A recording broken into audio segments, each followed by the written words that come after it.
Здраво и добре дојде на денешната подкаст епизода во која што имаме една ексклузивна гостинка, која што е експерт во своја област, експерт во финансии и ревизија, и да не должам премногу, Елита, добре дојде на денешната подкаст епизода. Добре дојдов, Александар. Супер. Благодарам на поканата. Како ти се допаѓа амбиентот? Опуштени сме, се окей? Да, тама не можеме да почнеме. Одлично, супер. Ако има некој во моментов кој што не следи во живо, слободно може да пише во коментар само дали се слушаме или се гледаме одлично, чисто за да знаеме. Додека го чекаме првиот коментар, Елита, јас би те запрашал која е Елита за оние кои што до сега не те познаваат, зошто токму баш во сферата на финансиите? Кратко представување, да кажам. Па вака, Елита е долгогодишен сметководител, значи со повеќе од 15 години работно искуство, дипломиран економист, магистар по финансиски менеджмент, и патот го започна во тоа време во банка, првичното вработување, па натаму следеа приватен сектор, една друга компанија, производна компанија, за на крајот сето ова да се круниса, да речеме, најголемото моје достигнување што пред 2 години ја основав Елита Консалтинг, во која што треба да се понудат, значи, сите услуги од сето моје досегашно искуство што јас го носам со себе. Целта беше да им се помогне на сите компании, нови компании, веќе постоечки компании, за да имаат позади нив искусен сметководител, а не како што досега сме навикнати да гледаме дека сметководителот е некој кој што само треба да постира податоци, да внесува податоци, а најчесто нема некоја директна комуникација, и сето тоа сакав да го надминам со некој нов тип на сметководство, кој што пред се ќе биде партнер на компаниите. Компаниите ќе можат да разговараат, да кажат нивни мислења и едноставно заедно да наоѓаме решение за сите предизвици. Одлично. Одличен вовед, и инаку целта на овој серијал кој што го снимаме, баш работниот назив му се гласи "Вистината што боли". Така да пред себе би сакал, знам дека си одличен соговорник и познавач на финансиите на компаниите, баш би сакал да навлеземе малку во длабина, да видиме што во пракса се случува. Идејата ми е да поминеме низ неколку фази во една компанија, од стартап до, да кажеме, во добро организирана компанија, затоа што секој си има свои проблеми, нели, само различно ги манифестираат. Целта ми е да им помогнеме на луѓето да видиме како од страна на финансиите, нели, да ја видат, нели, крвната слика, што е тоа што им смета, го саботира нивниот бизнис. Па еве ви започнав, кажам, еве на самиот почеток кога е компанија. Зошто е здраво да ги гледа финансиите, кои бројки би требало да ги гледа? Па на самиот почеток, кога компанијата се основа, би стартувала можеби мала и критика, обично ги регистрираме фирмите и после месец дена ни текнува дека треба да имаме сметководител. Обично така се случува и доаѓаат, треба да се пушти плата или слично, и тогаш им текнува дека им треба сметководител. Значи, у принцип, сметководителот треба да биде уште во самиот момент кога е зародишот на идејата, да се има тој човек покрај себе, од причина што тука се прави целиот план, се дискутира која стока, која услуга или која е дејноста на компанијата. Од старт се превзема стратегија, дали компанијата треба да од старт се регистрира за некои услови од типот на данок на ДДВ, или ќе остане до одредена рамка ослободена, значи, па понатаму ќе преминува, доброволно ли ќе се пријави или ќе чекаме да надминеме праг. Понатаму, значи, се прави цела стратегија, дали таа услуга или стока ќе оди кон B2B, што викаме, бизнес to бизнес, или B2C, кон customers, кон физички лица. Значи, сето тоа ја менува конструкцијата на компанијата од самиот старт, како таа треба да се позиционира на пазарот. Затоа е многу битно, значи, сите овие да се транспарентно комуницираат со сметководителот, за да не дојдеме во ситуација кога веќе јас леле сум надминал праг, треба да станам ДДВ обврзник. Или јас сакав да станам ДДВ обврзник, ама доцна ми известивте, пошто во меѓувреме направил некои инвестиции, па не може да користи поврат. За да сето тоа го надминеме, ние мора од почеток да имаме визијата или стратегијата на сопственикот што сака да постигне со неговата компанија. Затоа стално кажувам, битно е да се има таа блискост и комуникација меѓу себе, а понатаму постепено се воведува таа стратегија на каде ќе се движиме. Интересен е моментот, сигурно може ќе го гледа и подкастов, ќе се препознае. Минатата недела имав еден интересен разговор, каде што рече 15 години вика функционирам на пазарот и јас имам страф од ДДВ. Толку вика ме исплашија што јас вика имам таков страф и не знам што значи тоа ДДВ. Затоа стално кажувам, ДДВ-то не е страшно, само ајде да видиме кој е концептот на фирмата. Затоа сме ние тука и битно ни е сето тоа убаво да го искомуницираме. ДДВ-то во најмала рака, стално кажувам на сите фирми, сите сопственици кога би решиле да станат ДДВ обврзници, тоа не е нивен приход, тоа е нешто што од старт они треба да знаат дека треба да го платат на државата. Така да кога не би го гледале тоа како трошок и кога ние сето тоа би го предвиделе во нашето работење, воопшто нема причина зошто самите да си се саботираме и да не го дозволиме растот на компанијата. Едноставно, природно и треба да расте компанијата и преминувањето во ДДВ мерките не значи дека е нешто лошо. Така. Ме наврати малку на моите почетоци, кога ја го водев првиот бизнис, тогаш немаше ДДВ, кога полека веќе влегувавме во ДДВ 2005-та фактички јас го згаснав веќе првиот бизнис, но и беше многу полесно, нели? Едноставно не знаеш за ДДВ и функционираш така, знаеш околу во развиените земји дека има, чекаш момент кога ќе дојде, но кога го немаш проблемот не те ни тангира, нели? Но она што подоцна кога влегов во ДДВ, секогаш со сметководителот сме разговарале, нели? Дали е добро да се влезе, дали да не е. Не го окребувам, сега имам друг сметководител. Првиот сметководител ми велеше, дур не мораш, не влегувај. Дур не мора, дур дека не го надминеш прагот, подобро ти е чиста глава, не те боли. Кај се имаш ти сега проблеми своји, уште на тоа да мислиш. Колку држи реално вода оваа изјава? Ова изјава, да речам, меч со две острици, како да кажам. Затоа и наговестив, многу е битно кој тип на стока или услуга ја работиме и кон кого ја нудиме. Доколку грото од услугата или е наменета или стоката кон физичките лица, практично треба да се размисли, затоа што проблемот каде се јавува, ако е унифицирана цена која што е општо прифатена на пазарот, преминувањето во ДДВ значи дека ти треба за 18% да ја качиш твојата цена. Автоматски тоа би значило неконкурентност, како би се изразил сопственикот, мојата стока или услуга веќе нема да стане конкурентна на пазарот. И тука се јавува прашањето дали сакаме да преминеме во таа погорна граница и како ние ќе го искомуницираме тоа кога крајни купувачи ни се претежно физички лица, кој што ќе значи поскапување на цената, или втората опција треба да си ја подјадеме самите маржата за да не отстапиме. Меѓутоа, ако од друга страна пак ни се, да речеме, бизнис ту бизнис, најчесто они бараат фактури со ДДВ, просто да се изразам, затоа што во голем дел они се поголеми компании или компании кои што се веќе ДДВ обврзници, им значи тоа ДДВ. Тука е многу битна стратегијата. Мора да се развие стратегија затоа што е врзана и со ликвидност на компанијата, не е проблемот ти ќе издадеш фактура со ДДВ. Меѓутоа се јава проблемот вториот момент кај што е навремена наплата, затоа што не смееш да се доведеш во разлика од моментот обврската кон државата и твојата наплата од клиентите.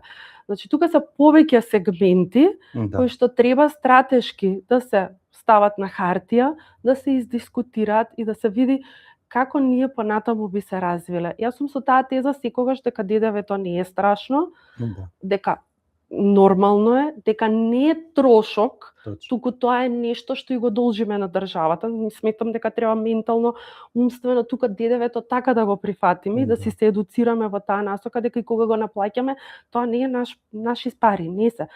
Тоа е нешто што ние треба да го платиме на државата. Меѓутоа, доколку ние растеме, правиме инвестиции и тоа како ни одговара да имаме, затоа што ќе имаме влезен данок, ние ќе креираме излезен данок меѓу нас кажано, значи тоа едно со друго ќе си се покрие.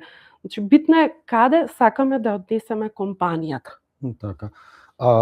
Исто го забележувам кај луѓето, кога ќе им дојде, нели, обично да кажеме, еве, кога се уште во развој, да речеме се тромесечен ДДВ обврзник, нели, и обично бргу забораваат кој промет го направиле, кешфлоуто не го следат толку и после кога им доаѓа обично, нели, за плаќање ДДВ им доаѓа како многу, што е супер, нели, од сметководство на гол, нели, значи се остварил некој промет. Луѓето го доживуваат тоа како што искажа, нели, дека како да им зема некој пари од джеб, а реално не се нивни. И прават уште една грешка, според мене, баш би сакал и го ценам твоето мислење, а тоа е сега намерно купуваат нешто што можеби и не им требало, само за да направат, да го намалат ДДВ-то. Колку е здраво и колку е паметно да се троши со цел за да намалиш ДДВ? Воопшто не се согласувам дека ние треба да трошиме за да направиме компензација, просто кажано помеѓу даноците. Туку јас акцентот би го ставила на време на наплата. Значи, ние ако дефинитивно продажбата не расте, ние мора малце повеќе да се позанимаваме со нашето кешфлоу, нашето портфолио на наплата, обврски за плаќање, прибирање на средства. И сето тоа добро да го проектираме за да не се доведеме во ситуација дека јас немам средства да го платам тромесечното или месечниот данок кон државата, па ајде у 5 до 12 бараме решение. Ако ние имаме добра комуникација со нашите клиенти во ситуацијава кога би требало да плаќаме, значи имаме продажба соодветна, значи ние би требало да работиме доста на едукација на навремена наплата. Тоа е едниот момент. Вториот момент е набавката на стоката, да немаме доста мртва залиха. Значи како ќе ја дополнуваме, тоа нас не е влезен данок, меѓутоа да ја прати динамиката пак на продажбата, на излезниот данок. Така да ние тука цело време би било во некоја, да речеме, урамнотеженост, која што нема да ни створи некој дополнителен стрес. Обврските исто така кон плаќањата кон нашите добавувачи треба да соодветствуваат со динамиката како што и ние ги наплаќаме, ги побаруваме средствата. Не смееме да се доведеме во ситуација да ние ги сервисираме нашите обврски, а од друга страна ги кредитираме нашите купувачи. Така. Тоа е тоа што ни ја прави дискрепанцата во ликвидноста и стресот кога ќе дојде 25 и кога ќе каже сметководителот имате XY износ што треба да го платите и вие викате леле, па јас убив од работа, немам пари на сметка. Тоа е тоа кешфлоу, недобро менаџирање и недобро пратење на средствата на жиросметката. Значи ние имаме продажба, меѓутоа на крајот на денот викаме немаме пари. Зошто немаме пари? Затоа што не сме прателе соодветно наплата, обврски, тековни, краткорочни, долгорочни, значи не ги следат динамиките.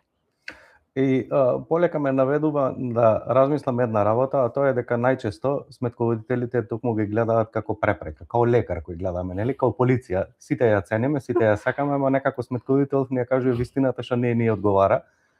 А тоа е дека можеби, како што кажа, нели, можеби немаме добра динамика на плаќање, можеби немаме добра динамика на зголемување на продажбата, можеби некој не седнува само да ги разгледа финансиите. И логично кога човек е на почеток, кога има мал тим, нели, во оператива е, па готви фактури, па треба, нели, да црта, да произведе што и да е, па продажба, па транспорт, па услуги, нели, игра 15 улоги. И токму мислам дека улогата на здрав сметководител е токму, нели, навремено да ти ја каже вистината, а не да ти ја каже, нели, она на крајот. Колку ти на твоите клиенти навремено ги информираш, односно ги информирате, се извинувам, како фирма, за да навреме знаат, нели, да се подготват? Да, ние у принцип, значи, правиме тромесечни или полугодишни, годишните веќе си како пресеци. Алармираме, значи јас у принцип сакам да се видам со сопствениците и да ги поминеме точка по точка, значи буквално ставка по ставка, за да видиме каде отишле средствата, зошто отишле, Треба нешто да се зголеми, треба нешто да се намали. Имам ситуација каде што баш една компанија која што тргна во инвестиција, значи јас веќе инвестицијата тргнала дур неизвестија. Баш затоа многу често се лутам и не ја пратиме практично информацијата. Кога дојде веќе тргнавме во советодавната функција дека треба да се покријат со договори, треба ајде да видиме кој е каде, не само да се набавува. Значи сметководството буквално кога правите нешто ново, дали е зависно од компанијата, самата фирма или утре ќе тргне во некаква инвестиција, сака да си направи некој објект, да си купи деловен простор, независно, значи производствен погон. Тоа е исто како од бебе кога се раѓа и го растете. Таква е функцијата и на компанијата. Вие кога треба нешто да почнете, значи многу е битно сопственикот да го сподели тоа затоа што заедно со сметководителот буквално го раста тоа бебе. Таа компанија почиња од една идеја, тргнува сопственикот да инвестира, меѓутоа на хартијата сметководителот е тоа што го креира. Ние на хартија, просто пластично кажано, го креираме, ја креираме фирмата. Значи кога ќе се искомуницира дека он тргнал во инвестиција, па ајде да видиме, па правиме објект, па како треба да биде, па што себе треба да содржи. На крајот на денот здравата компанија има во нејзините книги каде што се гледа што се таа поседува и навистина ја знае вредноста. Што е целта? Целта е мене како сметководител и на секој еден не треба дека на крајот на денот сопственикот треба да има вистинската вредност на тоа што го вложил. Да не биде јас платив овде, јас платив онде, па чекај посеќавање. Значи се е документирано, се е ставено на хартија и кога ќе дојдеме во фаза да он сака да знае колку тоа му вреди, утре може ќе му треба за некаков кредит, може ќе реши да го продаде, да го отуѓи, може ќе смени некоја дејност. Он има вредност на сето тоа. Знае колку тоа него му чини. Во очите на другите институции, банки, не знам, утре ќе аплицира за некакви кредити или можеби партнерство ќе сака да направи со некого. Значи на долга стаза кога размислуваме, он има документирана вредност. Во тој случај не мора да одиме по ние алтернативни патишта. Ајде, сега бараме проценители, па слично, за да ја утврдиме вредноста, затоа што не ја знаеме. Затоа е многу битно дека требава да се искомуницира. И затоа е оваа советодавна функција. Кога нешто прават, ние сакаме да се видиме. Ајде да видиме дали е во ред, дали документацијски сме покриени, дали ги имате потребните договори, кој тоа го сработил, како го сработил, се пуштило во функција, дали некој потпишал таков документ. Не за нешто друго ги наметнуваме овие прашања од причина што да се освести сопственикот за да си го заштити сопствениот интерес. Многу често нас не викаат вие само прашувате. Знаете како кај сметководителот се знае. Као препрека у идеја, не? Се надежда за добра идеја, за добра заработка и сега отеднаш. Имам еден клиент кој што вика од тебе немаше човек ништо да скрие. Се смееме, мала шала ни дека од жената или не знам не е битно сопругот, меѓутоа тука финансиите, стално кажувам, парите се најосетливото нешто на секој човек. И тоа е нешто во кое што треба да се има доверба и кога се има доверба, многу е битно да се држи таа доверба долгорочно. И затоа мора да се игра со отворени карти. Многу често кажувам дека во сметководството, ако нешто се затури, ја кажам онаа приказка стално како тесто под тепих. Не знаете само кога ќе експлодира. Така да кај нас е само прашање кога проблемот ќе ескалира. Што и да се реши, јас и на моите соработници, колеги помлади или било што стално сум викала, не е проблемот во тоа што ние ќе детектираме грешка, проблемот е да се каже на време. Браво. Се решава, нема нешто што не се решава. Права информација во право време или како менторот мој што велеше, века кој водиш бизнис, буквално е како да возиш брз автомобил и века кога возиш брз автомобил секогаш ти треба навремена информација. Џабе ти е само со една секунда од после да ја дознаеш, веќе нели или си направил прекаршок или како и да е се случило сценариото кој што не го сакаш. Така да и ти кога го водиш бизнисот, а не знаеш општи работи за крвотокот на бизнисот, за кешфлоу и останато, ти ќе ги дознаеш информациите, но ако се доцна веќе не ти се во функција. Не го отишол возот, како викаме народски. Да. Додека те слушнав, спомна една многу добра реченица, велиш свесноста на собственикот. И ова ми е многу важно. Што елита како искусен сметководител мисли или има перцепција за луѓето кои што се неажурни, во смисла, ти доцни со извештаи, ти доцни со фактури, со достава, не ве снабдува со информации, морате, не знам, можеби вие немате вакви клиенти, но јас би сакал да кажам затоа што секојдневно слушам, нели, од сметководителите каде што велат во Македонија луѓето се неодговорни, не доставуваат фактури, ако ние не им се јавиме не носат, мора ние да трчаме. Дали реално, ако е ова сликата, колку што е според ваше искуство, дали собственик во фаза на стартап, ако нема навика да доставува финансии, да се советува со сметководство, да носи рацио одлуки, секако нека бидат од интуиција, ама да ги знае бројките, колку реално може да се издигне во втора фаза, во развојна фаза? Втора фаза многу тешко. Сидор он самиот со себе не расчисти дека кај сум сега и каде сакам да стигнам. И Сидор не прифати, значи не е битно дали сум јас или некој друг колега, значи сметководител, утре ќе му се јави припрека и многу често во банка, значи некоја ќе отиде во некоја државна институција, ќе аплицира за нешто. Значи сите тие бараат документи. Така. И Сидор не свати дека за да јас понатаму растам, морам да сум педантен пред се за самиот себе. Да. Не за некој друг, не за сметководителот, за контролата од управата, за контролата, не знам, од пазарна или пред се за да знам јас кај сум. Многу интересно што еден клиент исто ќе го спомнам, значи он е во инвестиција расте и баш годинава премина и неговата реченица беше јас нема ваква комуникација со претходното сметководство. Значи он е буквално фаза на експанзија. Откако виде дека може да комуницира, да праша, да сподели, да размениме мислење, значи Александар за се нешто се јавува. Да. Се отворил нов свет, нели? Да. Имам човек до мене кој што може. Сега се јавува буквално, знаеш што, размислував ова и ова, кое е твоето мислење? Или како мислиш ова, дали може да не да помине као само за да помине, туку дали е издржано, да го документираме, како да го направиме. И многу ми се допаѓа што практично он веќе расте во втора фаза, ама и самиот се менува. Да, браво. Он сваќа дека треба да го направи ова, прави потези. Веќе дојде до констатација дека системот што го користи не му е доволно добар и веќе од следната година размислува да имплементира нов систем. Значи он има материјално работење кај што де факто му треба систем кој што како расте он треба да го прати.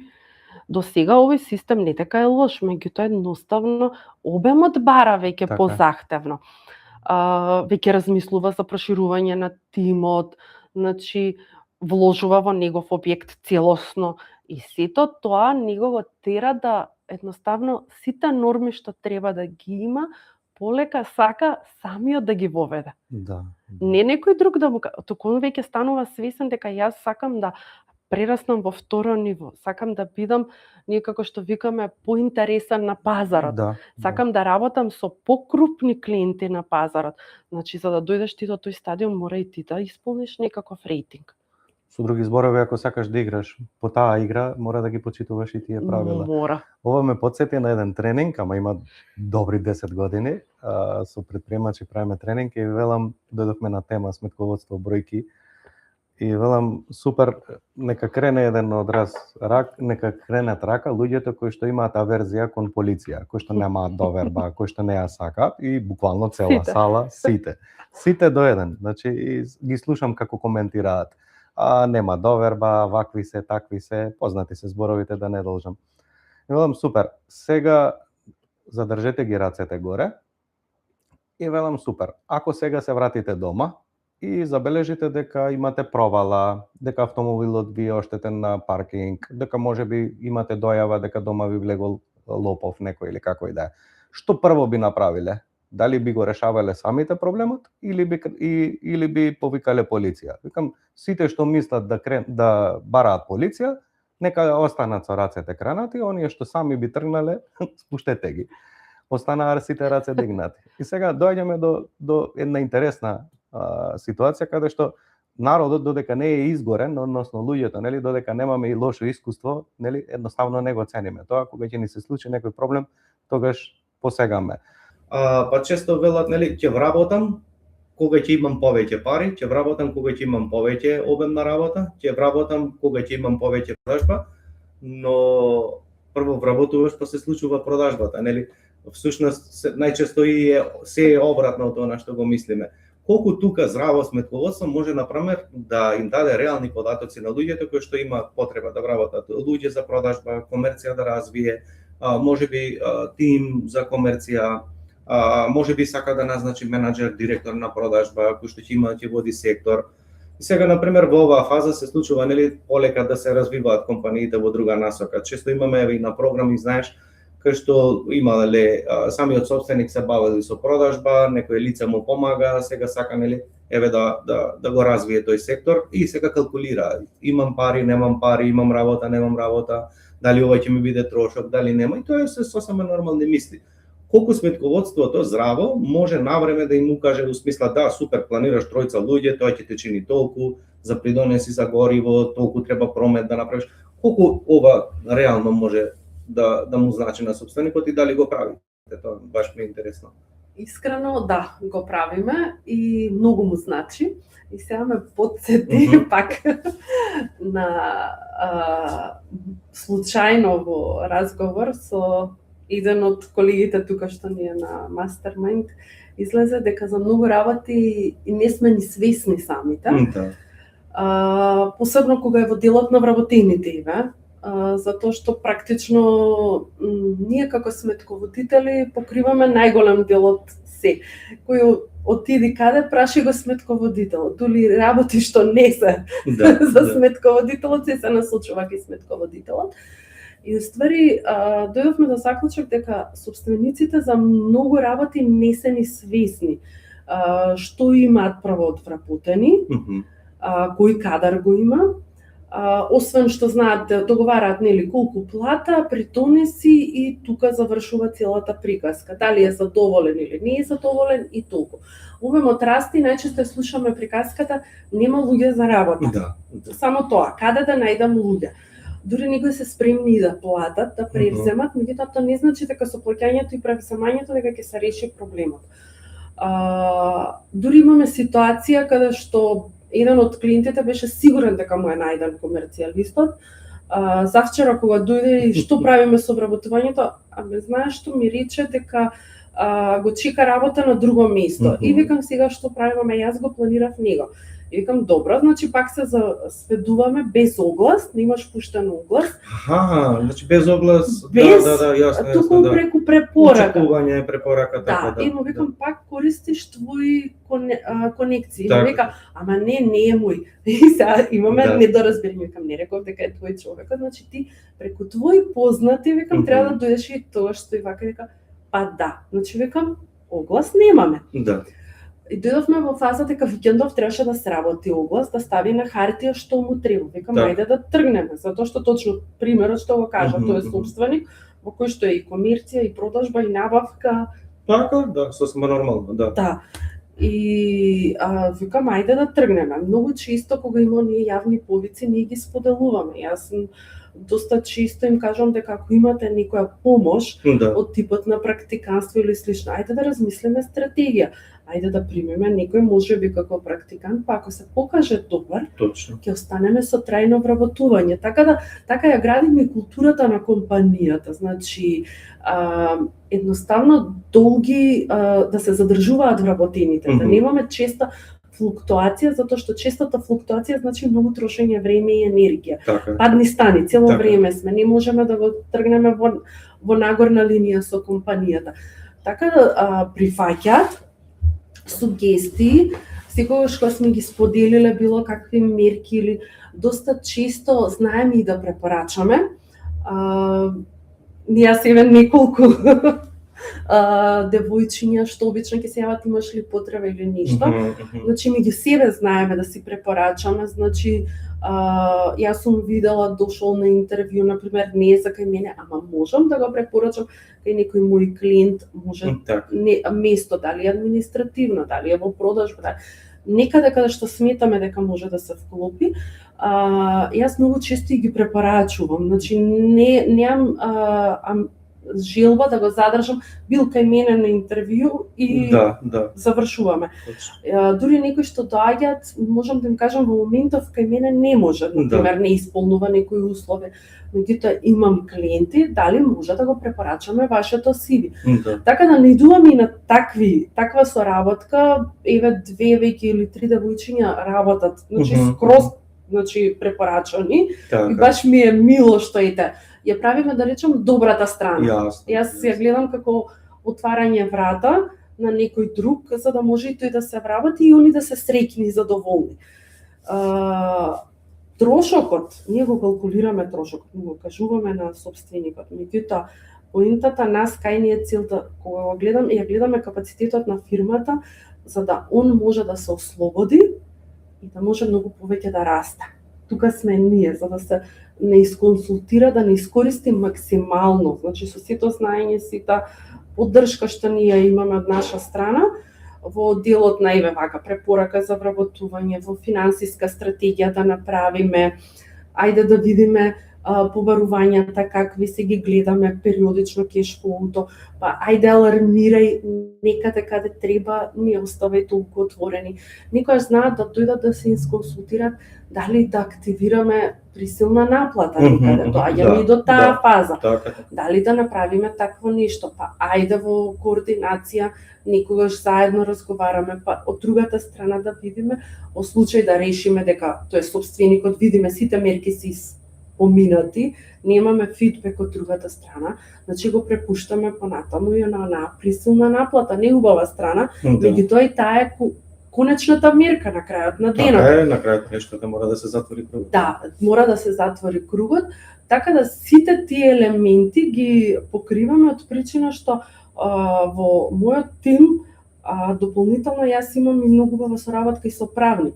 И тука е уствари целиот круг кај што ние го затвараме, за да можеме да го покриеме секој наш клиент и со правна поддршка и правна помош. Затоа често викам кај сметководителот сите прашања се насочени, меѓутоа во тимот и го имаме и правникот кој што па ни помага од правен аспект, за да можеме да им одговориме правилно на клиентите, да не биде сметководителот ми каже. Да, баш така.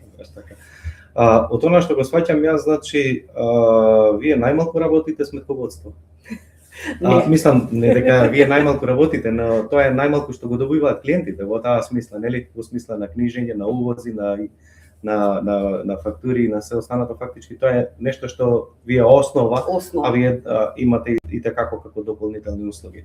Значи го поминавме стартапот, нели? Стартапот не зависи од возраста, туку зависи од развојот на компанијата, може стартап да надмине за една година, за 2 месеца. Може за никога. Може за 2 месеца, може за никога. Може и така. Го поминавме и следниот дел, а тоа е кога веќе полека нели се развиваме, почнуваме да формираме тимови, некако да ја даваме некаков облик на таа компанија. Доаѓаме до следното ниво, а тоа е кога веќе сме се стабилизирале, имаме редовен број на клиенти, предвидлива ни е продажбата, некако се врти веќе финансии, не е главен проблем. Сега обично главниот проблем е менаџмент, структура, луѓе, тимови, одговорност и се останато. Што се случува најчесто во овој тип на фирми кои што се наоѓаат на ова ниво и кои се нивните да кажеме најчести предизвици? Компаниите што се на ова ниво најчесто имаат предизвици со внатре јасно структурирање на компанијата, значи ја што викам хиерархија, делегирање на активностите, кој за што одговара, да имаме правила, вертикала, и да се знае кој за што известува и до каде е завршена работата, а додека пак собствениците нормално на таа позиција, собственикот многу повеќе го интересира каде може да заштеди средства, како може, значи, да остане поголем дел од средствата за него или евентуално каде следно би можел да инвестира, како да го продлабочи бизнисот, значи неговата амбиција, туку визија веќе не е само да обстои бизнисот, пошто он веќе има стабилни приходи. Он веќе, значи, за него има редовно пари на неговата жиро сметка, он веќе не се бори со преживување или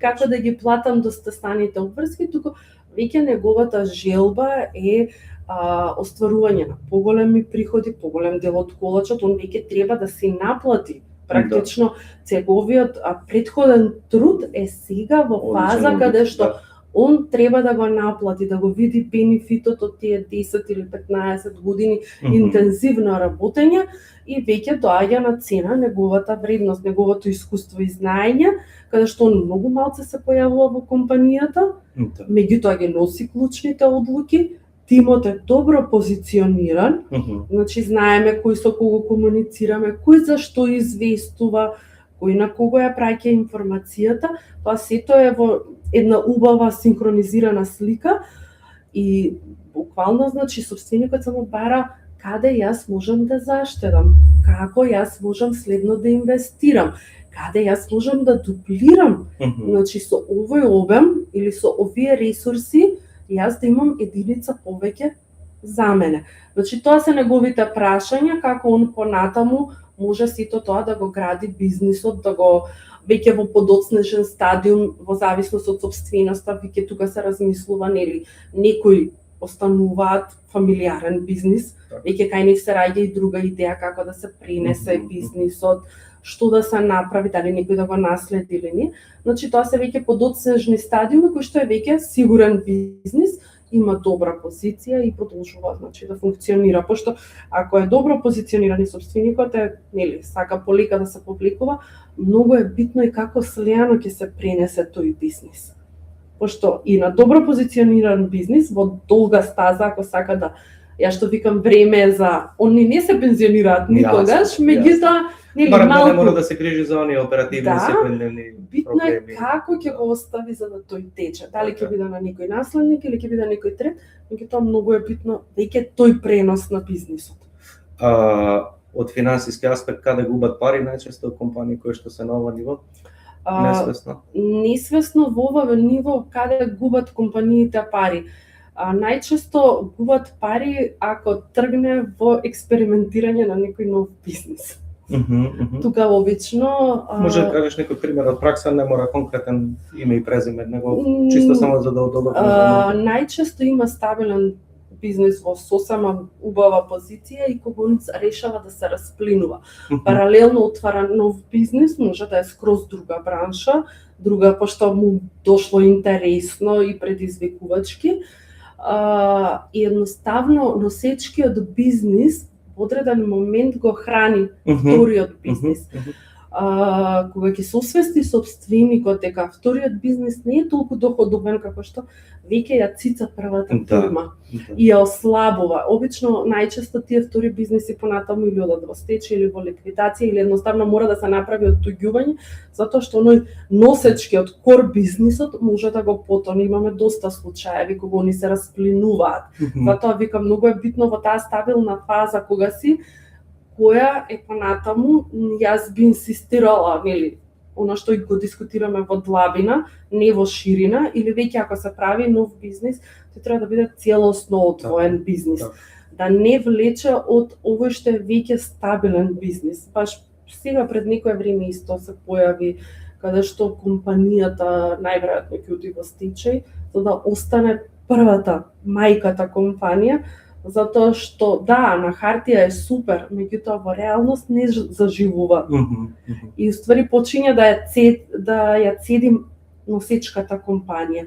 И тука е многу битно да сме свесни во сето тоа, да сме трезвени. Знаете како во таа фаза имаш доволно средства што кога ќе почне да паѓа во долгови носечката, тогаш стануваш свесен. Да, баш така. Додека фактички оди по слободен пат, не се на автопилот што викаме ние. Да. Додека си оставен автопилот паралела и никој не прави споредба што носи едната, што носи другата. Кога ќе почне мајката, ја што викам кор бизнисот, веќе да се тајува со обврски, со навремено сервисирање на тековните обврски, тогаш веќе и тоа како свети црвениот аларм. Знаеш на што ме многу добро образложение кажа, додека зборуваше ми се јави една асоциација, а всушност дали ова ненаучена лекција уште од стартап. Еве на што мислам. На почеток ги мешаме финансиите од дома и од бизнис. Никој, мал број знам, менторот мој е еден од примерите, ако е искрен, кој што вика кога инвестира во бизнисот, прв чекор ми беше да ги вратам финансиите назад. Вели не дека бев паметен, туку сопругата ми рече да си вратил све назад. Добро. И викам добро, супер, што ти беше целта тогаш? Што направи? Па вика инвестира фикс. Сега не се сеќавам колку средства, вели. Сврт година, 2-3, ама прва задача ми беше да ги вратам домашните средства и ова го зборувам јас јавно, сега колку го практикуваат луѓето, тоа е нешто сосема друго, секак доаѓа финансиска писменост и останат. Знаеме каква е финансиската писменост во регионот, нели, па и кај нас. Дали всушност ако голем дел почнуваат, нели, кај што ги мешаат финансиите, после од фирма, нели, трошат по куќи, коли, одмори, и на некој начин го држуваат како едно кесе, да е само со повеќе влезови или излези, како да кажам. Колку оваа лекција тука не научена, па во следна фаза, па во оваа фаза се развила компанијата, значи веќе има милиони генерирано, можеби има десетици вработени, нели, огромен удел на пазар, а сега доаѓаме до, нели, ај се ќе отварам уште еден бизнис, нели, каде што всушност, нели, ја правиме несвесно истата грешка. Ја гледате ли поврзаноста или ова само мене ми дојде на ум? Ме насмеа, пошто јас сум една од тие како твојот ментор. Пошто јас реков дека бизнисот е, средствата од бизнисот и се од бизнисот, домашните се домашни. Значи јас еве до сега искрено многу пати дома знаат да ми кажат зошто не искористиш од фирма. Да. Значи јас сум кажала бизнисот е бизнис за цели на дејноста, фирма дома си е дома. И стварно пробувам тоа да го пренесам на сите, да не ги мешаат. Многу е битно да не се меша, затоа што во еден момент кога ќе тргне да се меша, што викаме од сите страни, ние не можеме долго да го следиме тоа. Ние се губиме. Во еден момент имаме хаос. Нити знаеме колку лично располагаме со средства, нити знаеме колку фирмата располага со средства.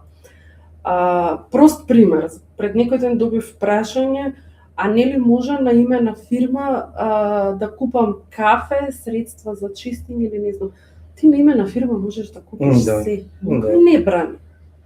Меѓутоа, дали се тие за фирмата или се за дома, е прашањето. Ајде да не ги мешаме, така тргнува, од кафето и средствата почиња. Следното ќе биде колата, следното ќе биде одморот, па следно не знам што уште ќе дојде. И така се менуваат работите. Несреденоста доведува до хаос. Сум за таа девиза, секогаш, ако ти требаат повеќе средства, ако бизнисот што заработува, направи твојата плата да биде онолку колку што тебе ти требаат во месецот. Не биди на минималец. Зошто сме со таа девиза да не плаќам придонеси кон државата? Ке земам од оваа страна, че не толку се изморуваме од тие G6 комбинации, јас така ги викам. Значи мозокот толку ни се оптеретува. Да се фокусираш за развој, за приход. Наместо да мислиме како, ние мислиме како да заобиколиме, колку ќе заштедиме. Ајде да имаме реални средства, не знам, мене ми требаат 700-800 евра, сум предвидела. Да. Нека биде платата 700-800 евра, 1000 евра. Колку реално? Знај дека таа е твоја плата, останатото е од фирмата. точно повторно во фирмата за да фирмата тргне. Мешањето на долг рок доведува до ова неуспешен бизнис, пат, немање на јасна слика каде сме и што сме. Јас сум со девизата исто, така да обично и им ги советувам сите мои клиенти и не сум присталица за тоа плата на минималец и сето друго да го заобиколиме. Многу енергија трошиме, а ништо не добиваме. Едно прашање директно до Елита. Сега зборувавме од аспект на сметковител, сега од аспект на предприемач, односно на сметковител, односно на лице, собственик на сметководствена агенција. Начнавме 4 типа на клиенти фактички, на клиенти. Навикнат од програмава, нели? На 4 нивоа на фирми. Дали тоа значи дека имате една понуда која што ги опфаќа сите 4 или имате за секој ниво соодветствена, да кажем, и понуда за соработка? За секој ниво од компаниите имаме и соодветна понуда, затоа што и барањата се различни. Времето потрошено за нив е различно, пристапот е различен, тимот, значи што ги работи е различен и заради тоа, пошто сега баш имавме клиент кој што како што кажа Александар, има многу сметководители и ќе го цитирам, вика бев он отвара исто нова компанија, стартува сега и многу ми беше драго пошто дојде лично, значи лично да ми соопшти зошто одлучил да се работува со нас. Значи јас поминав, не знам, некој час и половина имавме разговор, имаше милион прашања, почиња сега фирмата, како да ја регистрира, што, значи разменивме во која насока. И он во меѓувреме исто поминал уште кај неколку сметководители и на крајот ми се јавува по 2-3 дена и ми вика јас сакам да дојдам кај тебе да ти кажам што одлучив. Викам супер, повели, ќе пиеме кафе. И вика јас одлучив да бидам со вас. И викам добро, ама вика морам и да ти ја кажам и причината. Значи на сито и толку ме наежи, баш онака го кажам. И ми вика на 3 места вика пеев, меѓутоа пристапот, информацијата, јас не викам дека сме се знајковци. Точно. Значи нашата материја е менлива, законите постојано се менуваат, се воведуваат нови правила, не знам, нови мерки, постојано нешто се случува во нашава држава, како е така, меѓутоа не бегам од тоа, кога ќе дојде нешто ново, ми е предизвик да го истражам. И меѓу другото имаше некоја прашање таму, викам искуствено ова, меѓутоа викам ајде да провериме. До утрото јас допроверив, значи и пренесов дополнителна информација, уште нешто.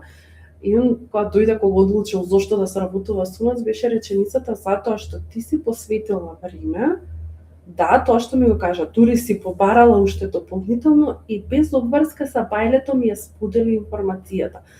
Значи, јас главно ми е таа девиза дека барањето кога е проследено не е поминато во етерот или само.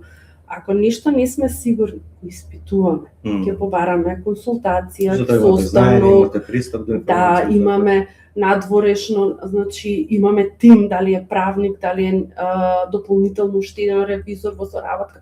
Значи имаме луѓе кои што ја консултираме сите таа работа за да излеземе со конечен став. И толку ми се допадна искреноста, затоа што и сватив дека и од другата страна луѓето се желни да имаат тет-а-тет состанок. Нешто ми е интересно, Елита.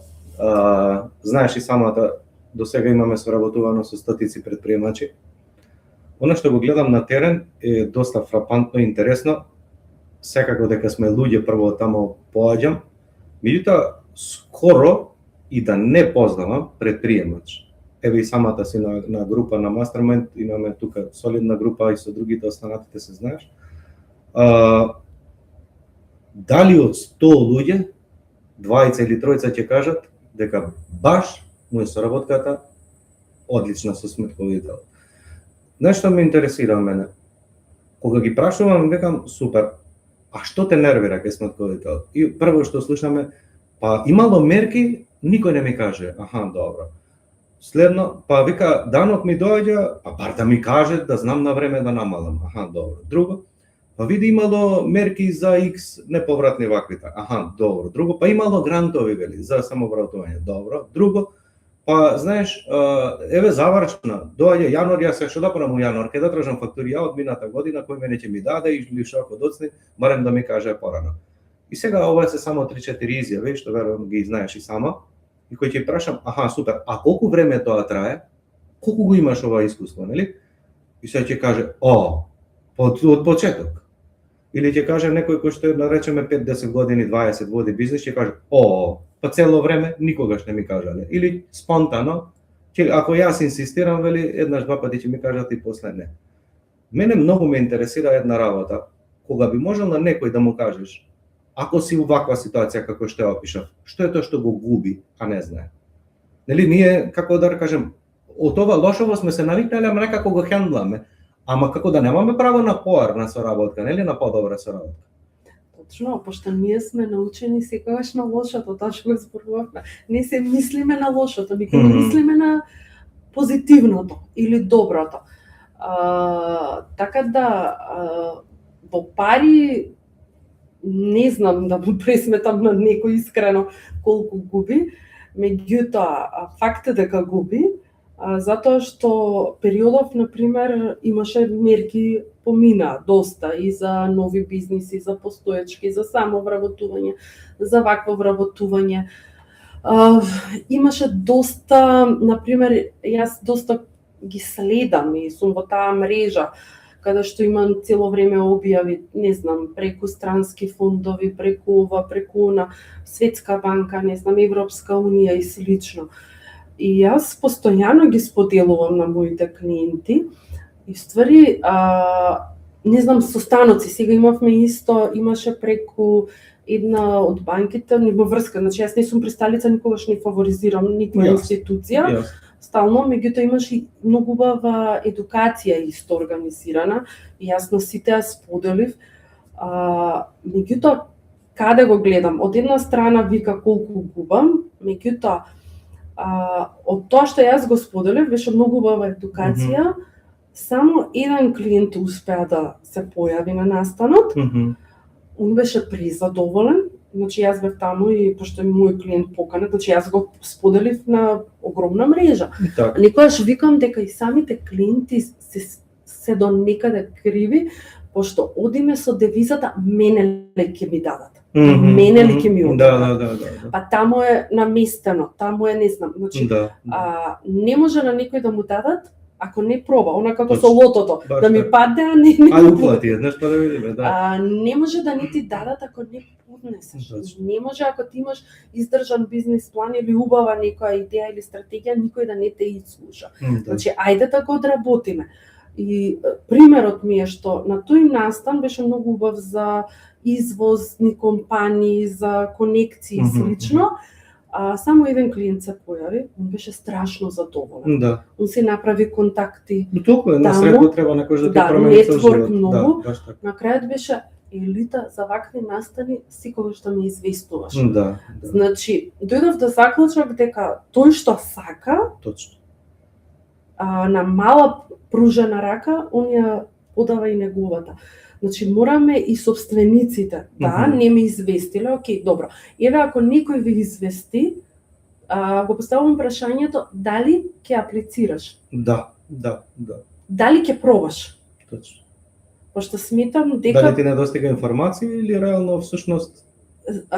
Убедување на самиот себе и не давање на негативни одговори. Мислам дека многу често сме научени на негативните одговори. Ајде да си дадеме шанса да пробаме. Да, баш така. Ти секојдневно малте не споделуваш и во самата група и доаѓаме некаде пред крај, па баш би сакал да те прашам што е тоа што еве соработуваме веќе колку од прилика половина година сте на програмот, нели? На менторскиот мастермајнд програм. Што е тоа што луѓето не го гледаат позади затворените врати? Што е тоа што не можеш да го добиеш на друго место, а ти значи во група со предприемачи на едно место?